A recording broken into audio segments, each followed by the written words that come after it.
سلام به مرکز آموزشی لارامیکی آپتیشن ورک خوش اومدین. امروز یکم از مسیر اصلی منحرف میشیم و قبل از اینکه فریم های مشتریمون کنزی رو از ویترین برداریم ببریم به میز فروش، میخوایم کمی راجع به فروش صحبت کنیم.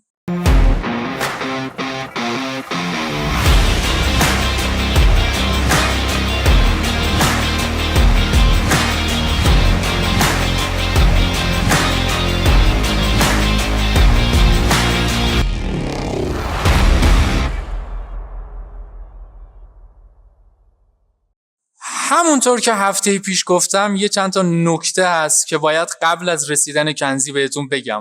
اولیش اینه که اصلا فریم های بچگونه رو برای خانم های ریزنقش دست کم نگیرید. واقعا بعضی وقتا عالی جواب میده. جدا توصیه میکنم درگیر اشکال های بیخود مثل شکل صورت، رنگ بندی نشید. گاهی یه فریم الماسی رو میذارید روی یه صورت الماسی و حقیقتا خفن میشه. یه سری ایمیل هم رسیده که میگن هی راجع به تناسب نمره عینک با فریم صحبت کردی، ولی فریم های ریملس و نیمه ریملس چی؟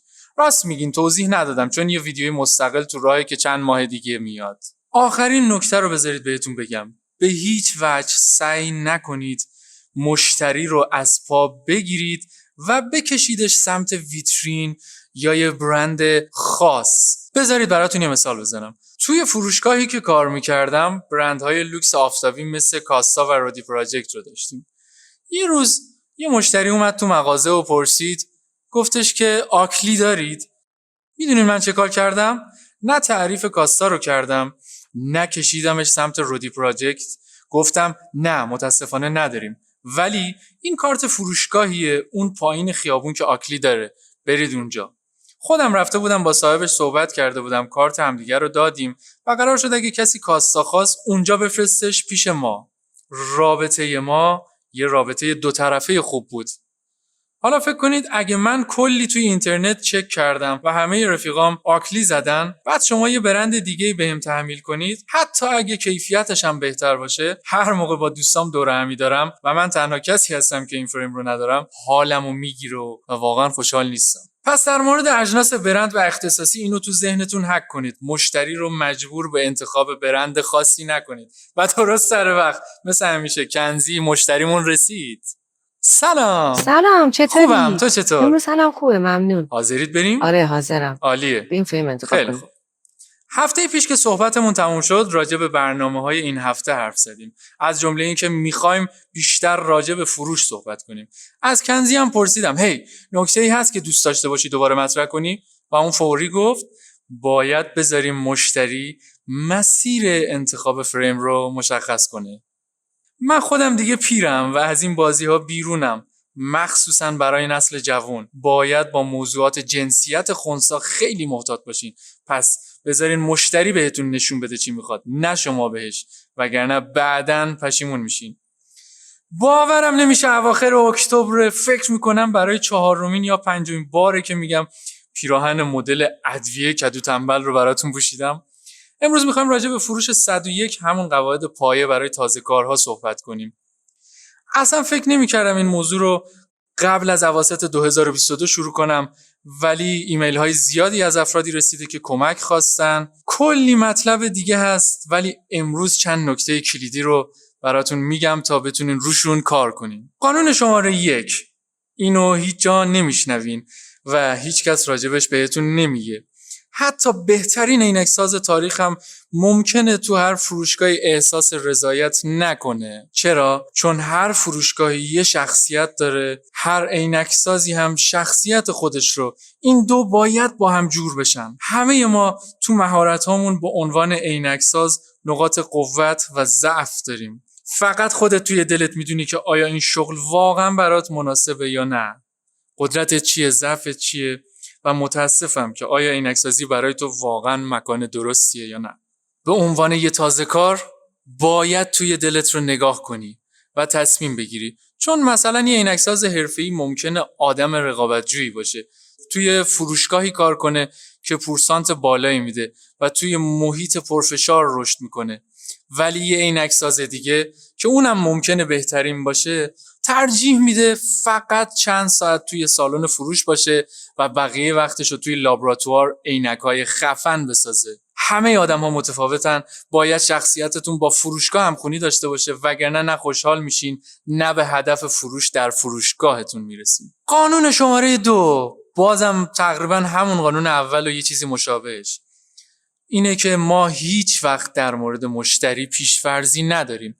بعضی از مشتری‌ها رو توی همون لحظه ورود به مغازه میشناسین، بعضی‌ها هم هیچی راجبشون نمیدونی، پس هیچ وقت راحت شناخته نمیشن و برخی دیگه هم همینطور. بعضی از افرادم به طرز باور نکردنی غیر قابل پیش بینی هستن. پس هیچ وقت هیچ چیز رو از قبل فرض نکنین. ما هیچ وقت قضاوت نمی‌کنیم. ظاهر آدمو قضاوت نمی‌کنیم، انتخاب‌هاشون رو قضاوت نمی‌کنیم، به ما ربطی نداره. شما فقط رفتارشون رو می‌بینید، دلیل یا فلسفه پشتش رو نمی‌بینید. اینو تو سایت مفصلا گفتم. هیچ وقت قیمت محصولاتمون رو زیر سوال نمیبریم. روش کارمون اینه از بالا شروع می‌کنیم، میریم پایین و نقشش رو بازی می‌کنیم. فقط یه مورد استثناء هست وقتی قیمت‌ها واقعاً چه کلمه‌ای بگم غلط باشه.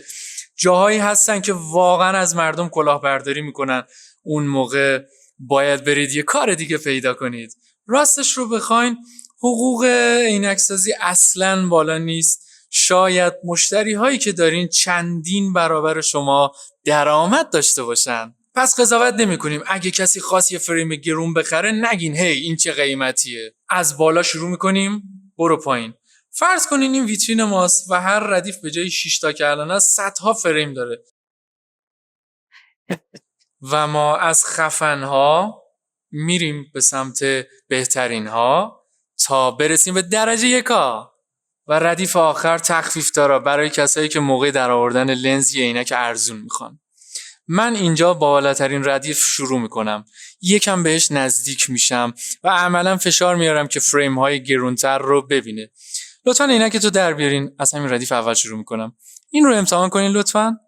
تو آینه نگاه میکنه و میپرسه قیمت اینا چنده؟ اینا $359. اوکی. خوشتون اومد؟ عالیه، حتی بدون نظر گرفتن رنگش. خوبه، باشه، عالیه. یادتون باشه حتی آدم‌های خیلی پولدار هم تفاوت قیمت 200 تا $300 رو توی فریم هایی که ظاهرا شبیهن میشنون. پس مواظب باشین، از بالا شروع کنین بریم پایین و هرگز بابت قیمت محصولاتتون خجالت نکشین تا زمانی که قیمتاتون منصفانه باشه. اگر این فریم مثلا $695 بود و مشتری پرسید خب اینا چه قیمته؟ اونا $695. حتی اگه خودتون از این قیمت شوکه شدین چون ممکنه مشتری با کمال میل این مبلغ رو برای عینک بپردازه. بذارید یه داستان واقعی براتون بگم. جایی که قبلا کار میکردم طبقه پایین بوتیکای لوکس بود. قیمت یه عینک گاهی تا نزدیک $1000 میرسید. بعضیا میپرسیدن این چند؟ میگفتم $495 و با نگاه شوکهشون میگفتم من از اینجا نمیتونم بخرم. منم صادقانه میگفتم من خودم هم از اینجا نمیتونم بخرم. منم پولشو ندارم اینجا خرید کنم. کارم فروش ایناست. دوست دارم مشتریام راضی باشن ولی خودم هم نمیتونم بخرمشون. بچه‌ها این بخشی از شغله. کنزی یه هنرمند، نقاشی‌های مختلفی رو میکشه. همین الان یه صحبت جانبی داشتیم. کنزی جان برای بقیه بگو چی گفتی؟ خب باید مالک قیمتات باشی. وقتی نقاشی‌های روی صورت انجام میدادم و با والدین جوان‌ها میگفتم ساعتی چقدر میگیرم، همون نگاه شوکه‌شون رو میدیدم. پس واو، بعضی از خدمات برای همه مناسب نیستن. فقط باید همون فریم درست با همون قیمت درست رو برای همون مشتری درست پیدا کنی. دقیقاً. 1 ساعت از وقت ارزش زیادی داره. کاملا. باید هزینه‌های غرفه، رفت و آمدت به نمایشگاه و بیمه رو هم میگفتی. و بیمه همشو باید تو قیمت حساب میکردی. کسب و کار خودتو داشتی. عالی بود، ممنون. قانون شماره 3 برای فروش مخصوص تازه کارها. فروش از کجا میاد؟ از اعتماد به نفس میاد. به همین سادگی. چطوری اعتماد به نفس بسازی؟ باید محصولاتت رو بشناسی. تو باید بدونی که چه چیزی رو میخوای بفروشی. این وظیفه توست. چطوری این کار رو بکنی؟ مجله های صنفتون رو بخون، بروشورها رو بررسی کن، تو اینترنت تحقیق کن، خودت محصولات رو دست بزن، لمسش کن، امتحانش کن، حتی بزن به صورتت. همینطوری اعتماد به نفس میاد و تو باید این کارا رو بکنی. من مشغول کمک به یه مشتری دیگه‌ام، به کنزی سلام میکنم و میگم میشه همینجا شروع کنین؟ چند دقیقه دیگه پیشتون میام. کنزی میره سمت ویترینی که برندهای برلین آیز و مجموعه داتس رو داریم. همونجا موقع گشتن گوشیش رو در میاره و درباره داتس توی اینترنت تحقیق میکنه.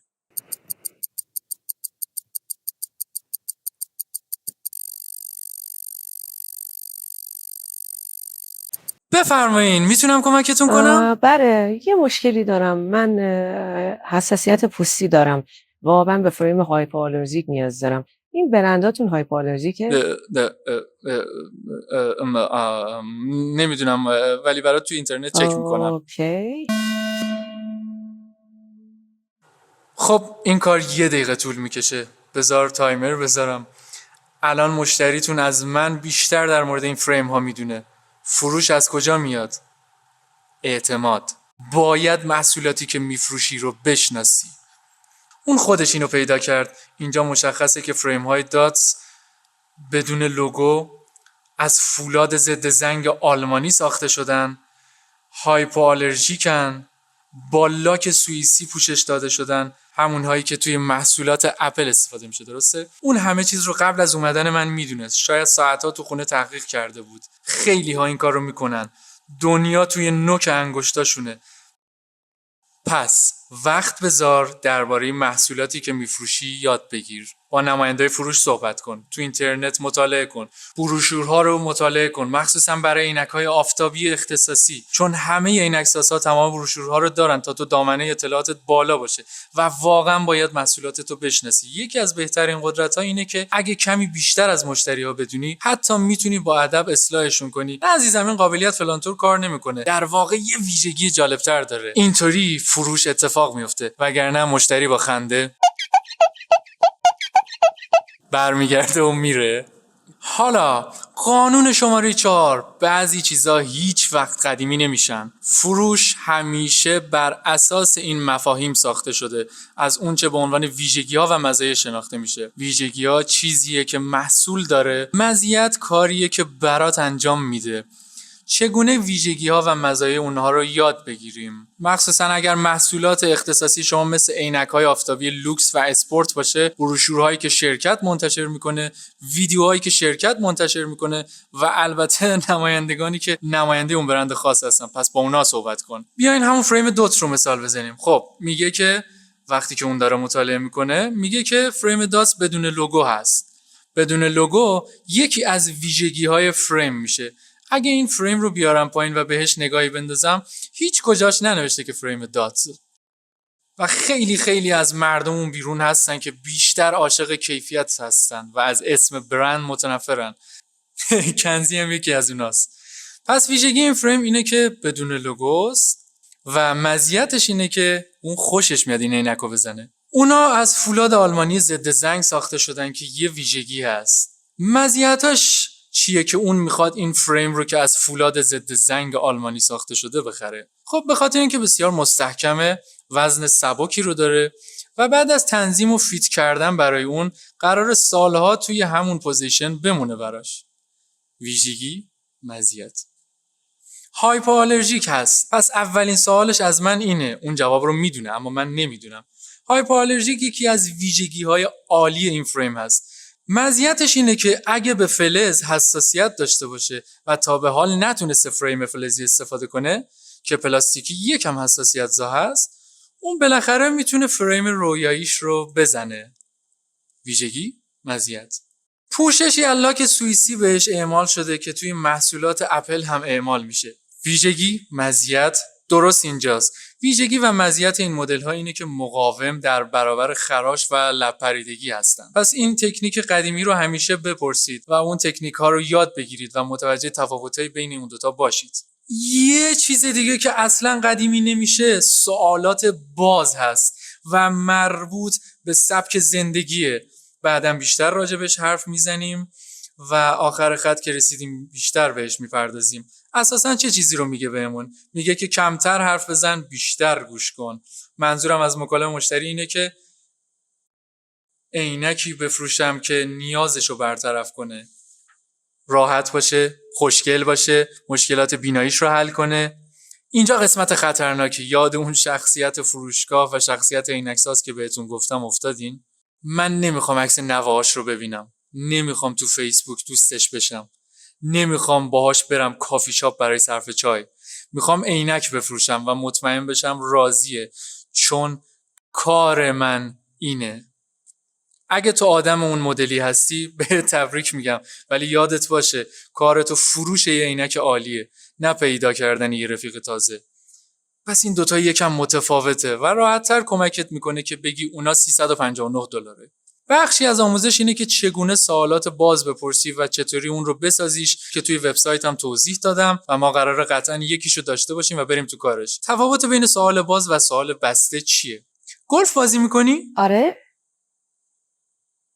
سوال بسته، درسته؟ آره یا نه؟ اینجوری به سوالات بسته پاسخ میدن. حالا سوالات باز. گفتی گلف بازی میکنی. وقتی توی زمین گلفی بیشتر چه چیزی اذیتت میکنه؟ اینه دور همه چی تار میشه. فهمیدم. دیگه آره. فقط جواب بله و خیر نبود. مجبور شد جمله کامل جواب بده و از همینجا میتونستیم بحث رو باز کنیم. راستی تو یه هنرمندی. خودم کارهات رو دیدم. وقتی نقاشی میکنی چه عینکی میزنی؟ اصلا چه چیزی نقاشی میکنی؟ برای مجله‌های هنری نقاشی میکنم، پس فاصله کارم نزدیکه، برای همین عینک پروگرسیو اداری میزنم، چون پروگرسیو معمولی برای دید نزدیکم کافی نیست. فهمیدم. این عینکم که چند سالی هست داری استفاده میکنی. هنوز ازش راضی هستی؟ آره همینطوره، الان اوکیه ولی داره پیشتر میشه. خب دفعه بعد که اومدی شاید بهتر آپدیتش کنیم. اینو تو ذهنت نگه دار. حواست باشه به این سبک حرف زدن. سعی کن سوالات باز بپرسی. مکالمه رو به جای بله و خیر به سمت گفتگوهای عمیق‌تر ببر. ممنون که تماشا کردین. اگر از یوتیوب تماشامون میکنید دکمه سابسکرایب این گوشه رو بزنین. توی اینستاگرام هم تماشامون میکنید یه لایکی برامون بذارید. دوباره هفته بعدی میبینمتون.